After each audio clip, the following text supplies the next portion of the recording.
这个呢，这个是开始做的底色，这底色呢用的是赭石，现在呢是往赭石上铺石绿，也就是说上赭石之前呢是先上这石绿之前先用赭石这个打底，打底的意思呢就是使得这个石绿这个颜色更稳得住，更丰富如果说直接上石绿不打这个底，这石绿比较单调所以说等这个赭石干了以后呢，要用这石绿，也不用多的墨线，就这么一点一点往下排着走这样的话呢薄薄的这个上一层，那薄薄的上一层等它干了以后，或者趁着潮劲儿湿的时候，你还可以再接着补，都可以这一层肯定不会特别的匀，干了以后呢它还会浅，还会灰，所以说咱们在上完这层以后呢，等它干了以后呢，咱们再接着再涂第二遍第三遍，这样它就匀了这就是不用躲那墨线，要躲那墨线的话，会留下墨线之间的那个空，留下那个空以后这个颜色就会花了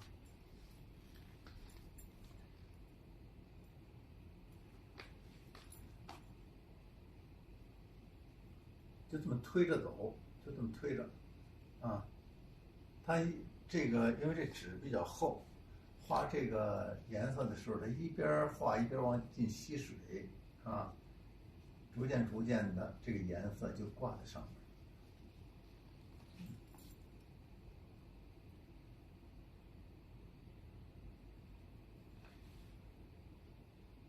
就这么推着，去往上画。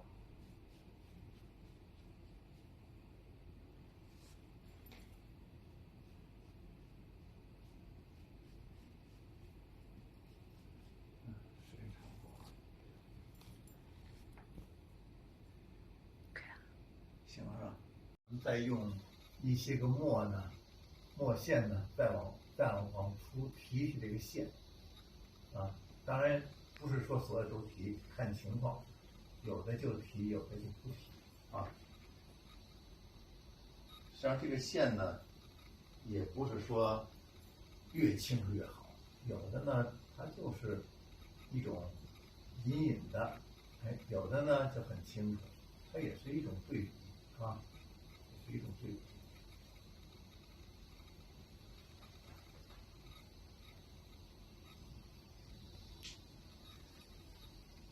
关一下，要不然画不上去了。像这个第一遍呢，肯定它是不匀，像这些地方都有深一块浅一块的，整个这个也不统一，那就需要第二遍第三遍了。究竟画几遍，这是根据情况而定这个如果说这第一遍效果行了，那就不需要第二遍第三遍了它是根据情况而定的。你像这个，恐怕就得第二遍画完以后再看看，如果不行的话，再第三遍，就让它基本上看起来以后比较整、比较完整、比较均匀就可以。还是从上往下挨着排。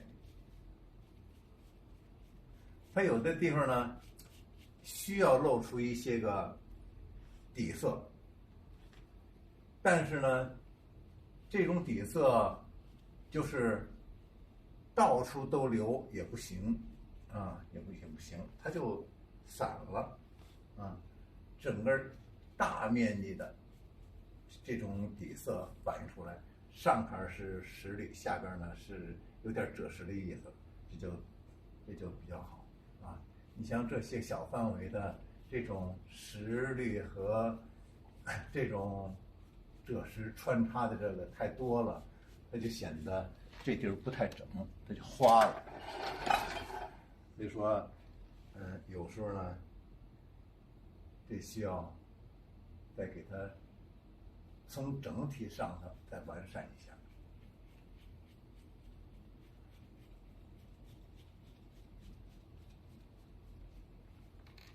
当然，你在调这颜色的时候呢，也不能调得过于稠。过于稠的话，它这个画起来的话也不会特别均匀啊。逐渐往下，那这个颜色和水分的比例呢，就会稍微有点变化，水稍微多一点啊。因为下边逐渐要露出这个赭石，当然画的时候还是从这轮廓这地儿是往下走。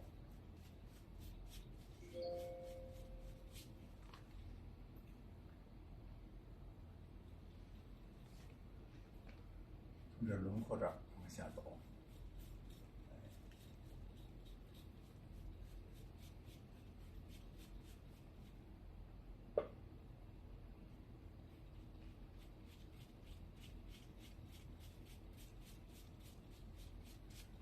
所以说，这个局部的这个颜色变化要服从于整个这整体的这个颜色变化。你看这个地方，哎，这些个起伏呢，就要从这儿往下逐渐的淡化。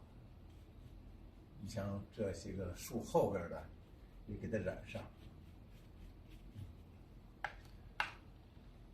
要想特别均匀，就是薄而多层次的画，啊。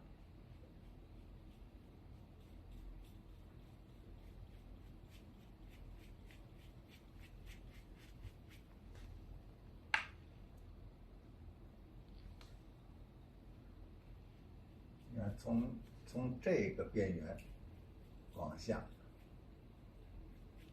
逐渐的推。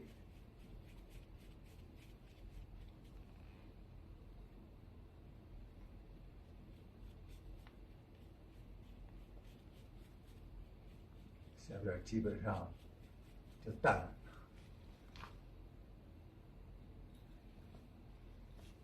上边还接着往下推。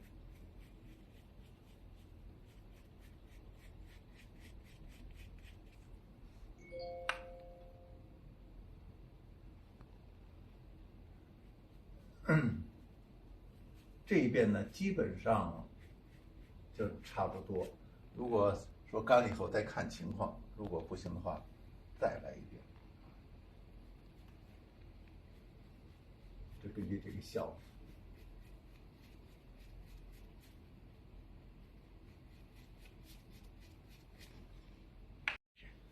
这把这个树呢稍微上点颜色，基本上是用花青，可以稍微加一点墨，啊，花青加一点墨，让它沉稳一点，啊，这个也是开始不要过于重，啊，不要过于重。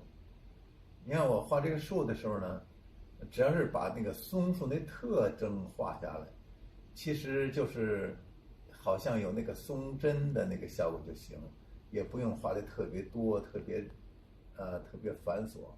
实际上就是把那特点画出就完事儿了。然后呢，画这个颜色呢，也是以墨为主吧。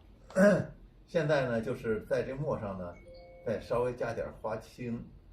加花青的作用，一个是让它有这个松树的那种活力，另外呢，再加上这个层次。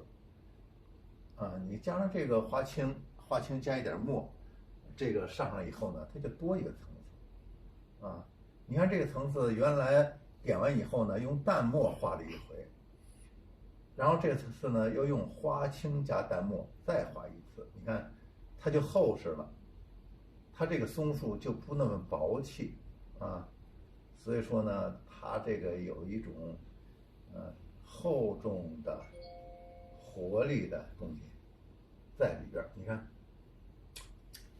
两个这相比，这就达到目的了。至于这花青里边加多少墨，这个无所谓。这个呢，加墨多一点呢，也能显示出这个花青的这种蓝，微微的蓝的颜色。蓝颜色多一点呢，也可以，因为它这个里头啊，原来用淡墨画过一次，它这里边也有那种稳定的、稳重的那个东西，啊，这个颜色艳了行不行啊？这艳了分什么时候啊？如果说这地儿墨色特别多，你这花青艳一点也没关系。你像齐白石画画，他就用的鲜颜色，啊，但是和什么搭配很重要，啊，和什么搭配很重要。假如说你要是这里没什么墨，光是这个色，那晒鲜艳以后特别难看，啊，特别难看。所以说这个效果要把握住啊，效果要把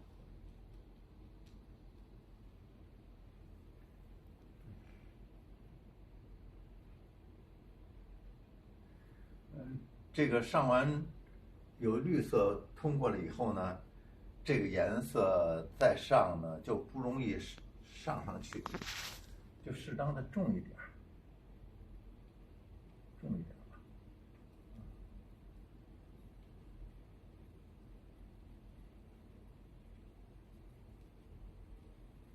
这里头已经掺上墨的花青了，啊，再让它湿润一点，因为这个画的这个小葱树呢是干的，啊，这个呢，这就让它湿一点，甚至跟这儿等会儿它，让它往出阴一阴，哎，也是不错的。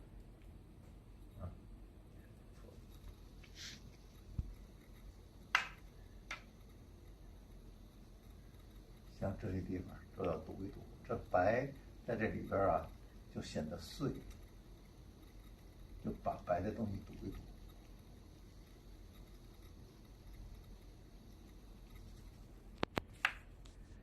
像这里的这些个，也可以用花青，也可以染一染。这地方墨多，你这个花青里的可以少搁点墨。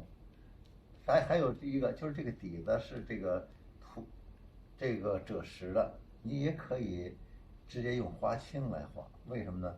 这花青加赭石，它就是一种这个异色相加，它就本来它的颜色就会减弱啊，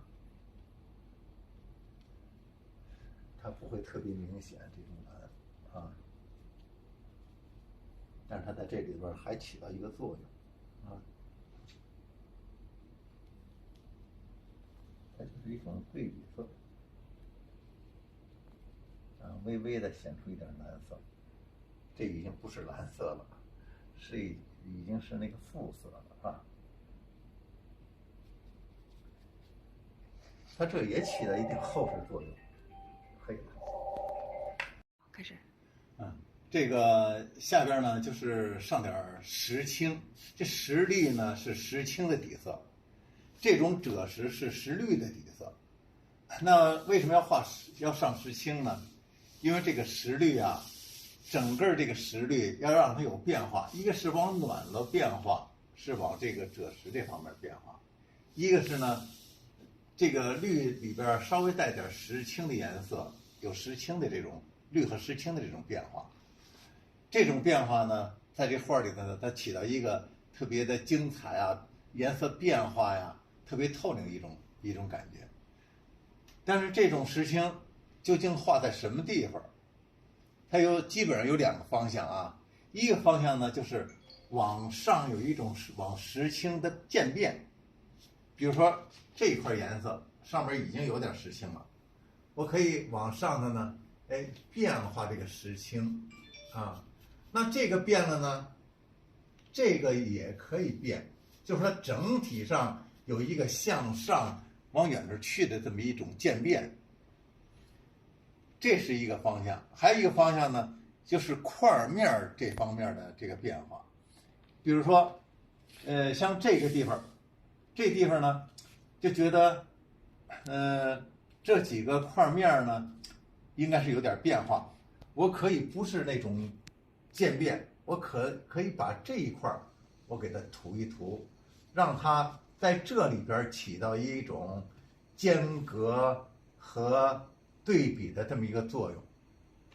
甭管怎么说，石绿是主要颜色，这个石青呢是起变化的次要的颜色，所以说这石青不能面积太大，面积如果大的话，抢了这个石绿的风头的话，那就是以石青为主了。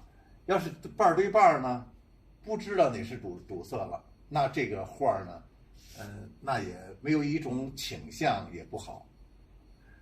那这个地方，从第一个方向来看呢，你看从这儿往上有一种石青的变化，像这个地方呢，那远处呢可以有一点石青的变化，啊，近处这就不管它了啊，这近处呢有个别地儿有个色块方面的变化就可以。现在这一块和这一块呢肯定还要往石青的走，这个地方呢要有一点石青的变化，这是整体方面的这个变化。那局部呢，很可能这地方我可以加点石青，这地方呢，小块面加进一点去，啊，加进一点，使这个颜色有变化，透亮起来，啊，画完石青以后，就可以，墨色再一调整，点儿，就差不多了啊。那现在呢，差不多了吧？像这个地方，可以加点石青，这石青也是一点一点的往下走啊，往下走呢，这个越来这个石青的含量越少，啊，石青的含量越少，就是大面积还是属于石绿，啊，这是有这个石青这方面的变化了。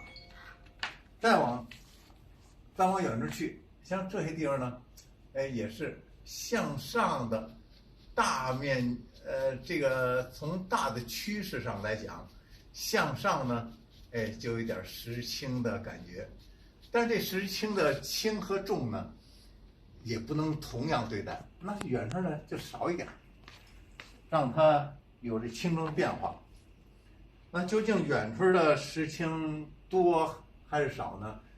这个没关系，你多点也可以，少点也没关系啊，只要是别画的那么拘谨啊就可以。你看这远处这个也可以有点石青这方面的这种变化，整个的这种倾向呢，就是远处的，稍微画点石青，让它向上呢，向远处呢有变化。另外呢，还有一种就是咱们说的块面变化。这地儿我可以加一点，这儿就不动它了，啊，这儿就是块面的这种变化。就是两种，整个这种向远处这种浅色，这种越远越蓝的这种变化，还有这个块面当中的这种变化就可以。其实这个不用多，多了反而倒不好啊。你看这些地方有点变化就可以啊。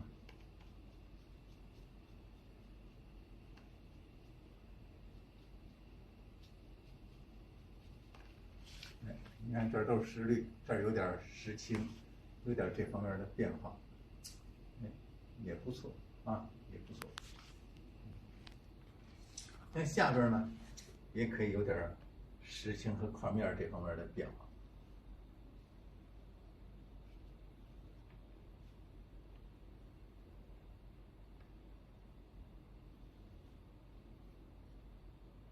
你要说为什么这地儿轻呢？没有什么为什么，就是有变化，好看一点。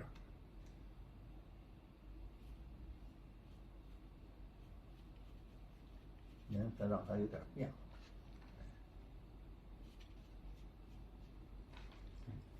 不能大面积，大面积绝对就抢了实力的风头。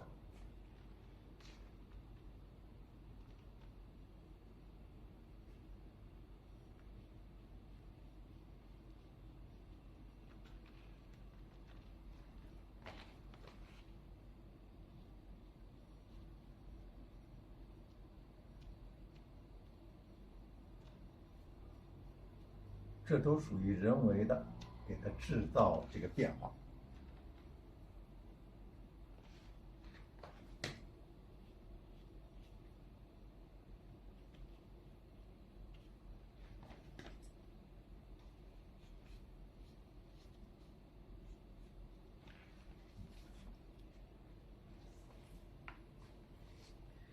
像这一块呢，还不能破坏整个这个大的这个变化。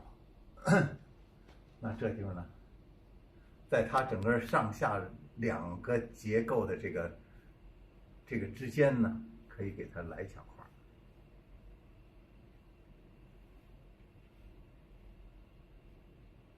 让它之间有呼应，呼应。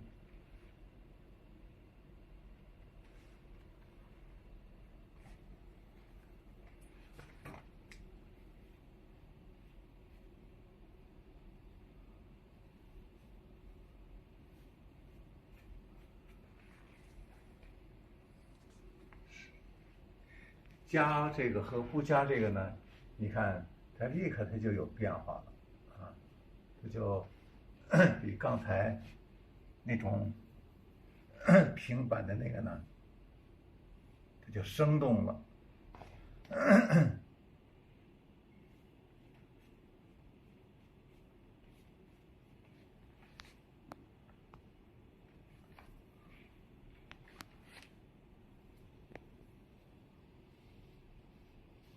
这就是往远处去就发蓝，哎，那种感觉啊，但是也有那个块面之间的那种变化啊。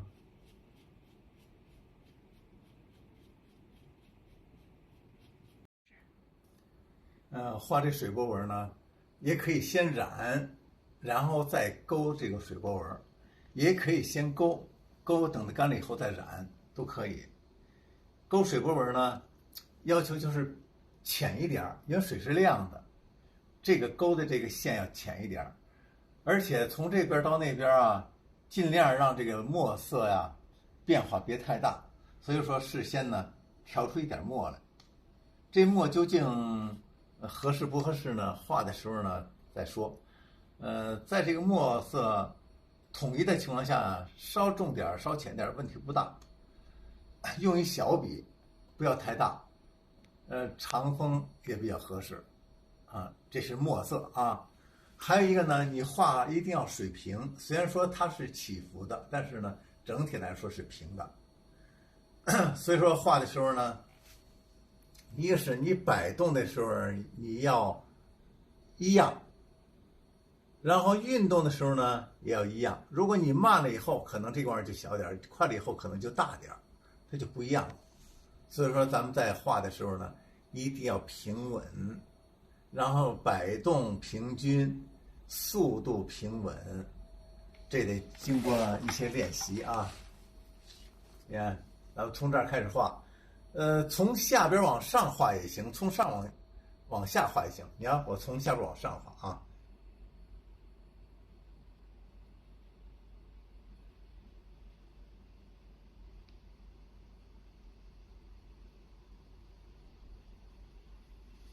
基本是水平的，啊。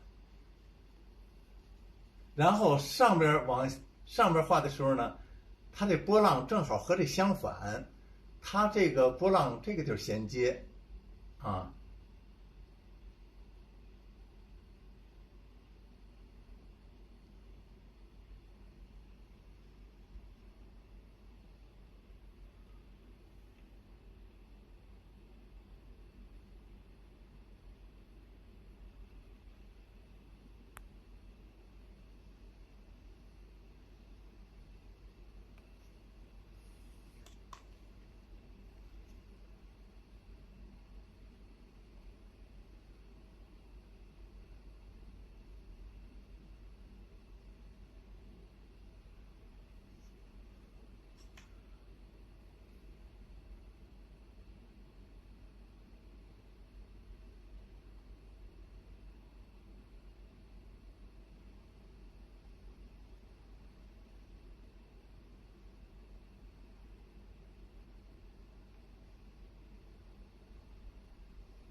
这个水波纹画，一般来说挨着山这个地方呢，哎，都给它画，然后远离山的地方呢，哎，有时候隔点空白画点，隔点空白画点，啊，那这个呢，一笔画不到头，就得接。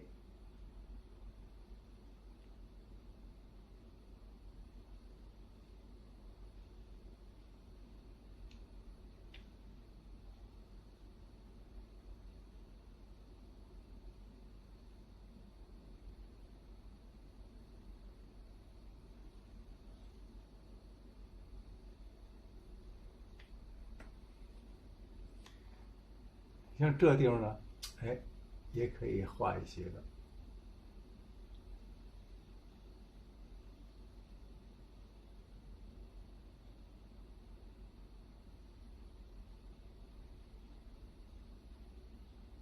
隐隐约约的，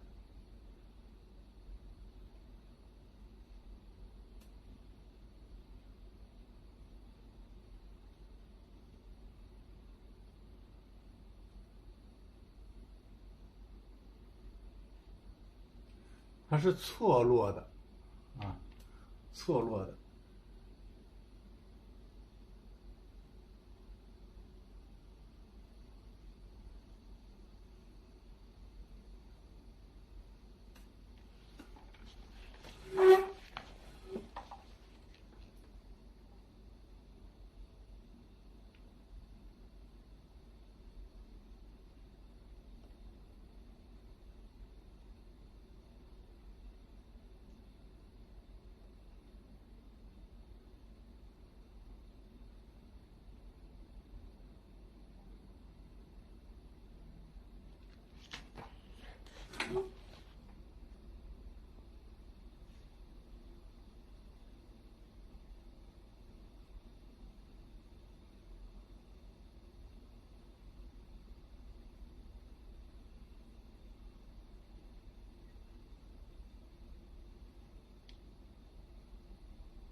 开始了。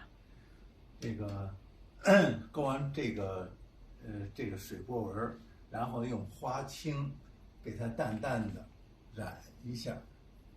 染这个花青的目的呢，就是让它有水的感觉，啊，用这个花青色去染，先淡一淡啊，先淡淡的去染。这个调出的这个淡花青，深点浅点都没关系，还是先浅一点合适啊，因为水是白的，这个就可以让它浅一点，在这水波纹的周围有淡淡的蓝，感觉是水就可以了啊，让它和白纸之间呢有个过渡，啊。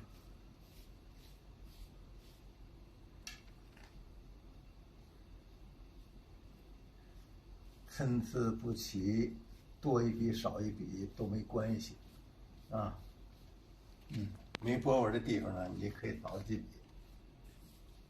这都不是说特别的要求特别紧啊。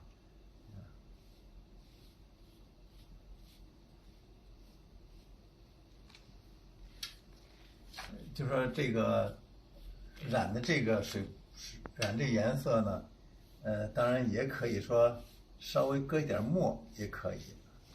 我这个没搁墨，因为水波纹本身是墨，啊，加上这个呢，两个掺和在一块儿，就有墨色的变化。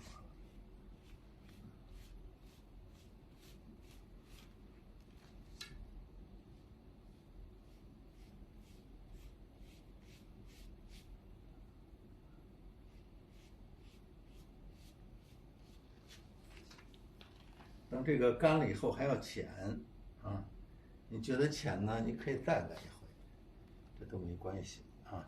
你觉得差不多了就行了，也可以。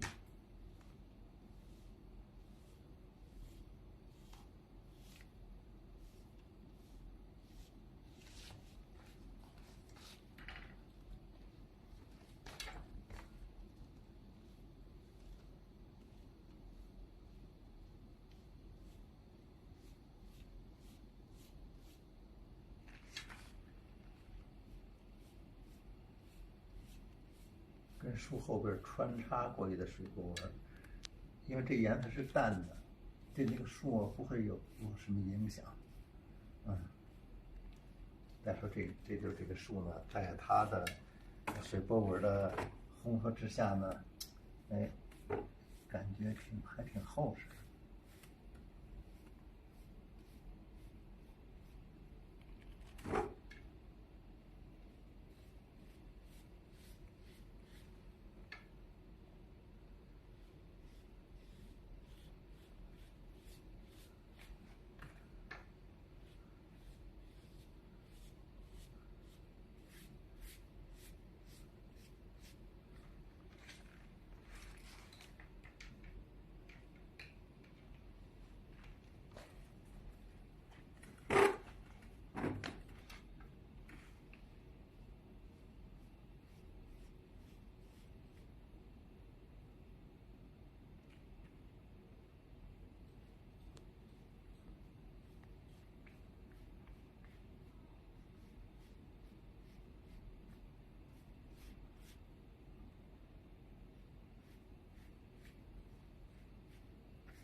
这种水波纹呢，它表现的是那个微风吹在这个湖面上，水呢微微的泛起那个波纹啊。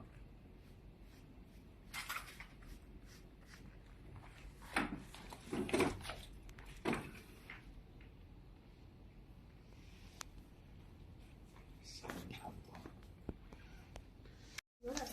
多。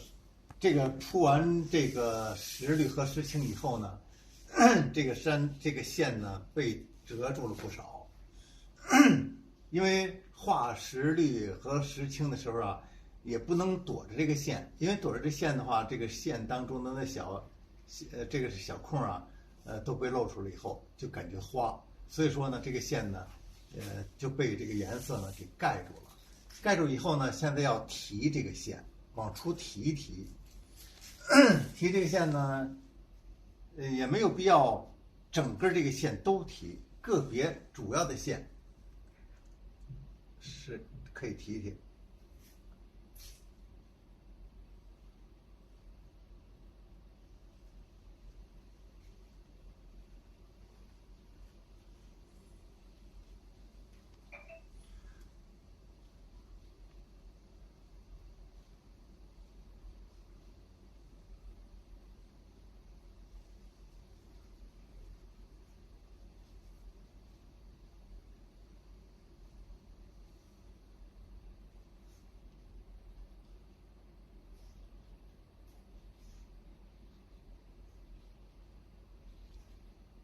这个线呢，它有疏有密，有虚有实。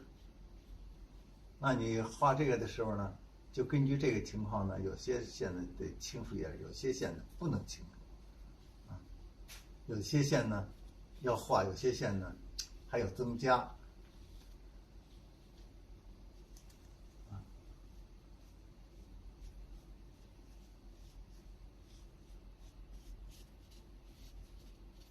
个别地方呢，觉得这地方线比较少，可以抻擦一下。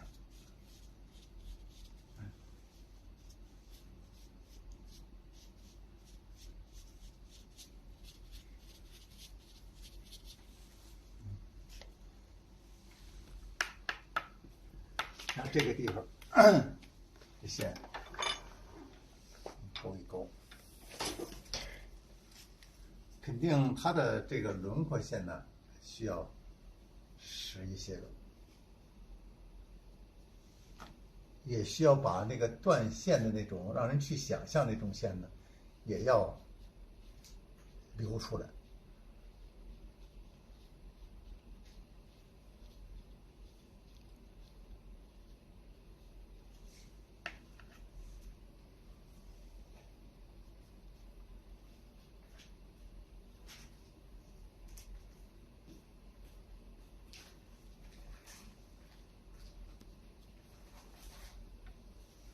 这线也要跟实际上勾的时候也有这个顿挫。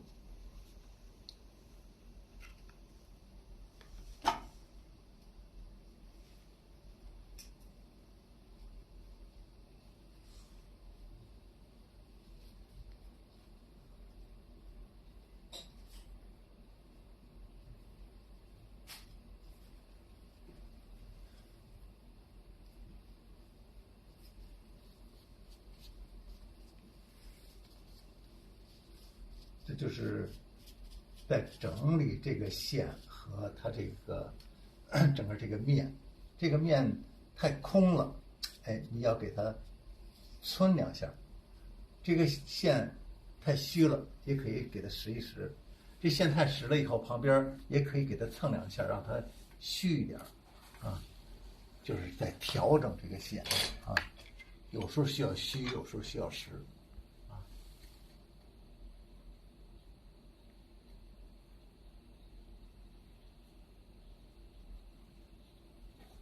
这个线呢，要有疏密对比，要有它的连续的那种节奏。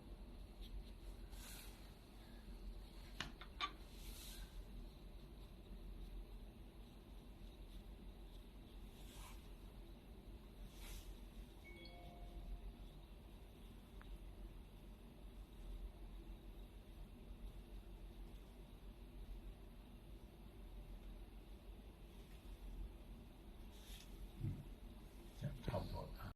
这个点点呢是在调整这个画面，因为都是线条，这个防止线条板，最好的方法就是在这线条上呢，哎，有点点儿的存在。这点儿呢，既是这个画面上的那些个小蒿子呀，又是丰富这个线条、丰富这个画面的这个手段。所以说这个点儿呢，在这个画儿中占有很重要的位置。就最后要把这个点儿点一点，使这个画面丰富起来。下边常说的，下边是胎点儿，上边是小数，实际上它都起了一个整理这个画面的作用。你看，加它以后呢，这个丰富了这画面。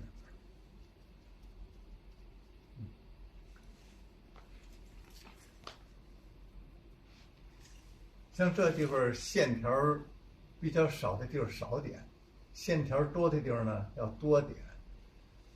因为线条少，你点多了以后呢，显得这个点儿比较突然。那线条多的地方呢，点点点儿，多点点点儿呢，哎，它能够和这个很多线条融合到一块儿，啊，特别是这个暗的地方呢，可以多点点点儿，因为暗的地方本身就暗，加点点儿呢，它有一个往起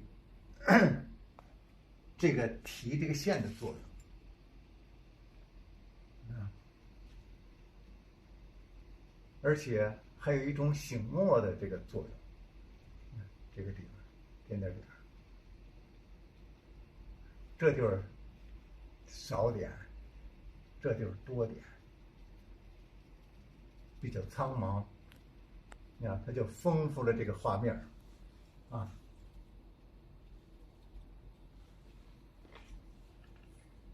更增加了疏密对比的感觉，啊，使得原来那个墨呢，它又有层次了，因为原来那个墨被这个颜色给盖上一些，再一点呢，就比原来那个墨要深一点，它这个层次就拉开了，感觉就丰富了，啊，这画面要丰富，要让它丰富起来。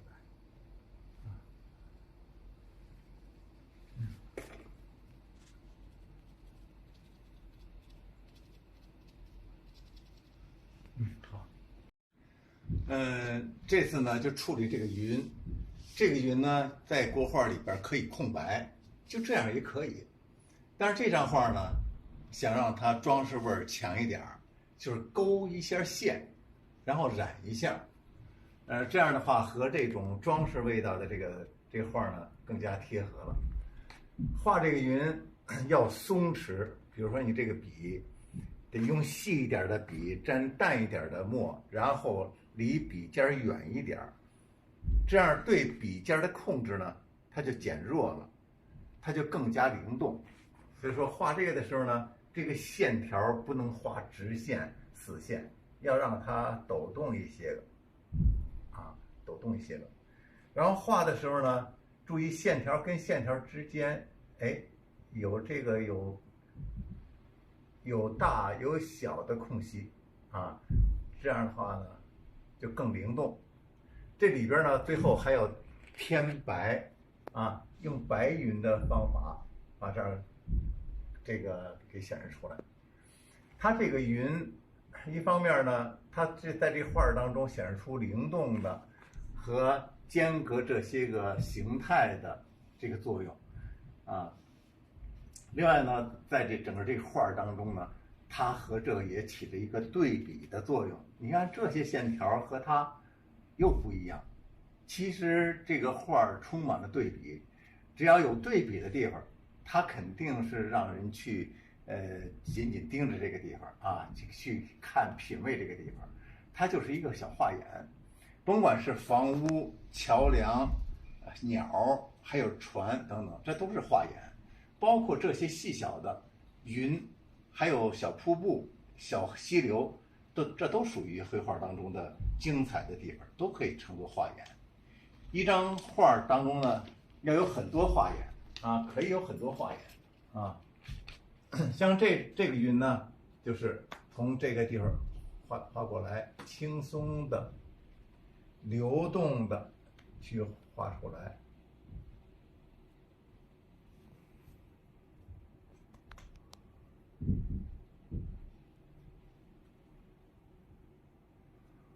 画的时候呢，一根线就单，可以几根线一块儿这么画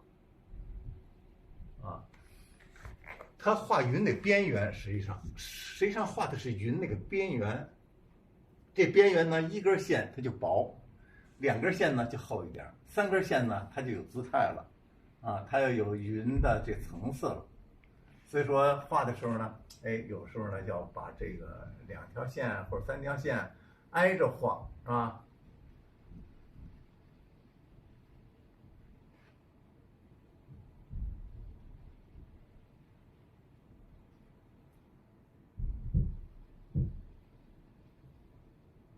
让它有这个云的这种轮廓，团状的这种轮廓。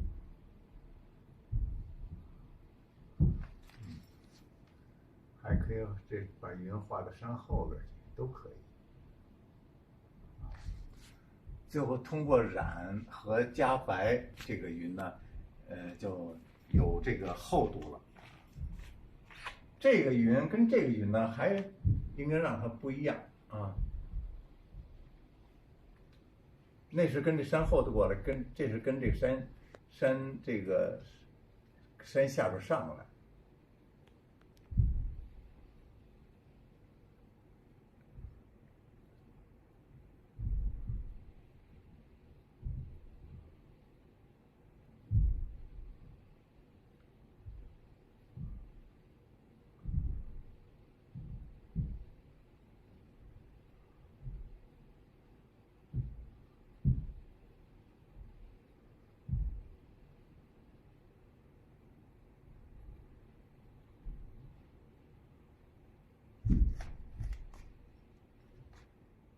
远处还可以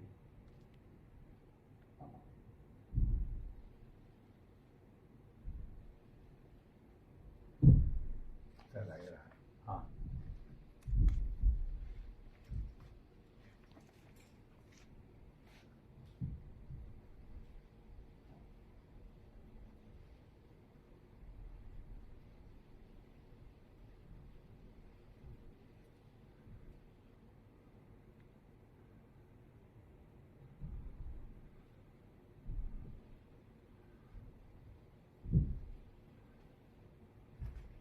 这个云是在这个山和山之间穿行，基本上是依着这个山形走，依着这个山形走。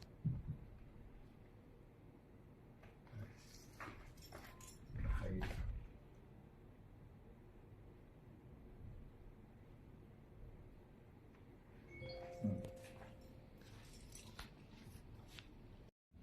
这个现在把那个云染染。这个云呢，一个是靠这个花青和淡墨染，一个是呢用白染也得染这个云里边儿。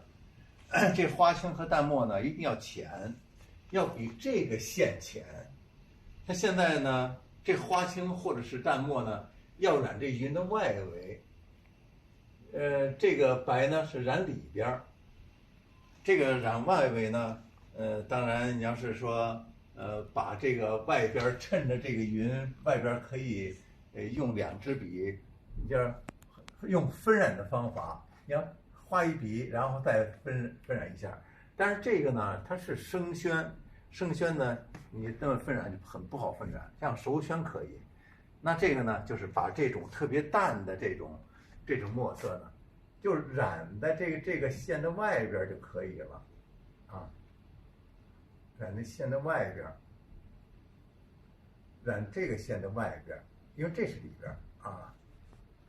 那这里边染什么呢？里边用白啊，用白染这根线的里边，是这个线的外边，这个线的里边，用白来染它。这样的话就分出这个线的里边外边了，啊，现在染这个白呢，它有一个问题，湿了的时候啊，它不白，但是干了以后它就白了，它特别白。所以说染这的时候呢，一开始觉得它不白，这不要着急啊，等这干了以后，这就特别白。你看现在我染这个，它并不白啊，等干了以后就特别白。所以说这个方法呢，就是这个要染这个云的这根线的外围，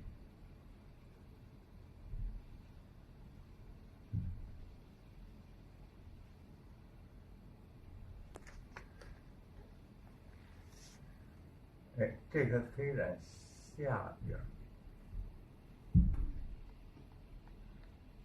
因为中间是云朵的心儿啊，这个外围。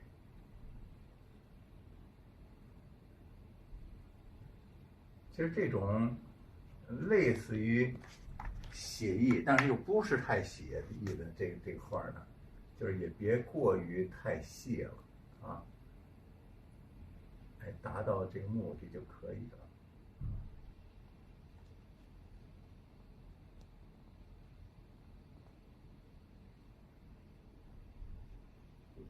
哎，你看，其实不染白这一厚度已经出来了，然后再染上白，哎，它就更的衬的这个青绿山水的这个绿啊，就衬得更好了。等这个亮，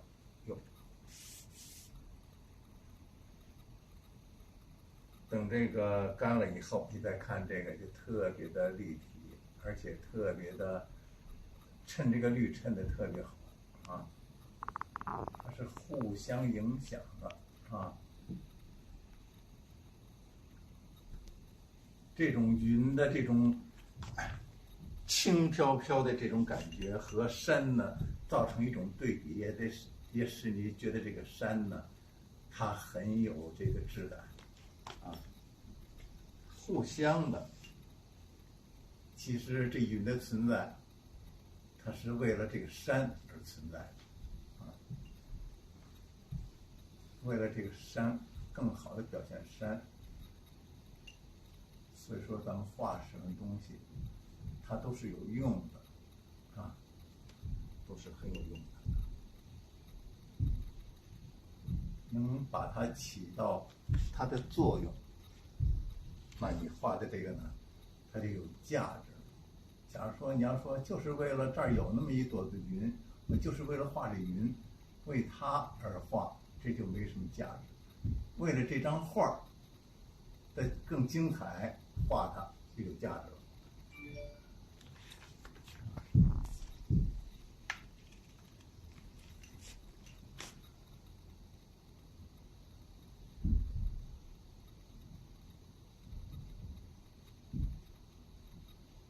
所以说，这个画画，它有时候，它这个不是为了像而画，是为了这张整个画的一个效果而画。这个白也不用涂得特别厚，像这个青绿山水绿啊那么厚，因为它这个只要你上了以后，它干了以后，它就会白。但是太薄也不行啊，过于薄像水一样也起不到作用，就是像米汤酱米汤似的，哎，像牛奶似的，这感觉就可以了。